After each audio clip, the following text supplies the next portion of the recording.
Bismillahirrohmanirrohim. Assalamualaikum warahmatullahi wabarakatuh. Ada pepatah mengatakan bahwasanya tak kenal maka tak sayang.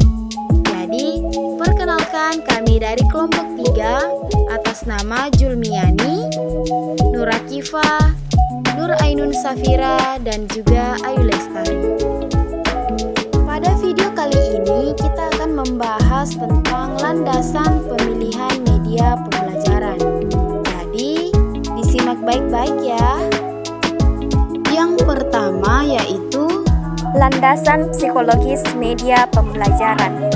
Landasan psikologis media pembelajaran merupakan alasan atau rasional mengapa media pembelajaran dipergunakan, ditinjau dari kondisi belajar dan bagaimana proses belajar itu terjadi. Walaupun telah diketahui adanya pandangan yang berbeda tentang belajar dan bagaimana belajar itu terjadi, namun dapat dikatakan bahwa belajar itu adalah suatu proses yang mengaitkan adanya perubahan perilaku oleh adanya pengalaman. Pada hakikatnya, tujuan pendidikan termasuk pengajaran adalah diperolehnya perubahan tingkah laku individu. Perubahan tingkah laku itu wujud dari hasil belajar.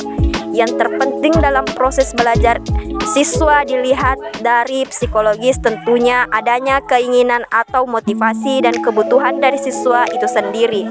Selain keinginan yang kuat, motivasi dalam diri sendiri dan lingkungannya tentu akan menambah semangat peserta didik, serta dengan adanya kesadaran kebutuhan bahwa pendidikan dalam hidup itu diperlukan. Pun aliran-aliran psikologi pendidikan yang cukup populer diantaranya yang pertama, psikologi behavioristik, yaitu perilaku atau tingkah laku menjadi indikator utama bagi seorang melakukan kegiatan belajar. Yang kedua, psikologi kognitivisme, yaitu faktor penggerak utama seseorang melakukan kegiatan belajar. Yang ketiga, psikologi humanistik, yaitu eksistensialisme, menolak paham yang menempatkan manusia semata-mata sebagai hasil bawaan ataupun lingkungan. yang kedua yaitu landasan sosiologis. Sosial teknologi pengajaran ada pada komunikasi insani. Berkomunikasi merupakan kegiatan manusia sesuai dengan nalurinya, yang selalu ingin berhubungan satu sama lain, saling berinteraksi dan saling membutuhkan. Dalam proses belajar, pada hakikatnya adalah proses komunikasi, yaitu proses penyampaian pesan dari sumber pesan melalui saluran atau media tertentu kepada penerima pesan. Wilbur Schramm menjabarkan pengertian umum komunikasi. Yang pertama, encoder atau komunikator. Guru yang mempunyai informasi tertentu dan benar, mampu mengirimkan informasi tersebut secara tepat pada kecepatan optimal dan sampai kepada penerima informasi, yaitu para siswanya. Yang kedua, sign atau signal. Pesan berita atau pernyataan tertentu yang ditujukan kepada dan diterima oleh seseorang atau kelompok orang penerima. Yang ketiga, decoder. Komunikan yang dalam konteks pendidikan adalah siswa yang menerima pesan tertentu mampu menerima isi pesan yang diterima. Yang ketiga yaitu landasan teknologis media pembelajaran. Teknologi bekerja mulai dari pengembangan dan pengujian teori-teori tentang berbagai media pembelajaran melalui penelitian ilmiah, dilanjutkan dengan pengembangan desainnya, produksi, evaluasi, memilih media yang telah diproduksi, pembuatan katalog untuk memudahkan layanan penggunaannya, mengembangkan prosedur penggunaannya, dan akhirnya menggunakan baik pada tingkat kelas maupun pada tingkat yang lebih luas lagi. Selanjutnya, landasan keempat, landasan filosofis media pembelajaran. Konsep model pendidikan secara filosofis mirip dengan model pendidikan klasikal, yaitu bertumpu pada asumsi bahwa model pendidikan itu hendaknya merupakan suatu bentuk atau contoh utama dari masyarakat yang lebih luas sebagai hasil karya pendidikan.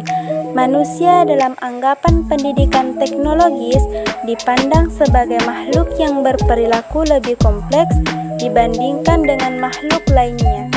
Manusia hidupnya diliputi oleh berbagai pemikiran ilmiah dari keinginan serta tanggung jawabnya yang bisa terbebas dari tindakan serta akibatnya. Segala perilakunya dipengaruhi oleh lingkungannya. Begitupun dengan pengetahuan, tidak bisa diperoleh begitu saja, harus melalui pengamatan dan data yang empiris dan dapat diukur dan dibuktikan secara sahih. Landasan kelima, landasan historis media pembelajaran. Landasan historis media pembelajaran ialah rasional penggunaan media pembelajaran yang ditinjau dari sejarah konsep istilah media digunakan dalam pembelajaran. Perkembangan konsep media pembelajaran sebenarnya bermula dengan lahirnya konsepsi pengajaran visual atau alat bantu visual sekitar tahun 1923. Yang dimaksud dengan alat bantu visual dalam konsepsi pengajaran visual ini adalah setiap gambar, model, benda, atau alat yang dapat memberikan pengalaman visual yang nyata kepada siswa. Nah, itulah tadi pemaparan materi dari kami terkait dengan landasan pemilihan media pembelajaran. Apabila ada kekurangan, mohon dimaafkan, serta kelebihannya diambil saja berhubung saya ikhlas. Wabillahi taufiq wassa'adah. Assalamualaikum warahmatullahi wabarakatuh.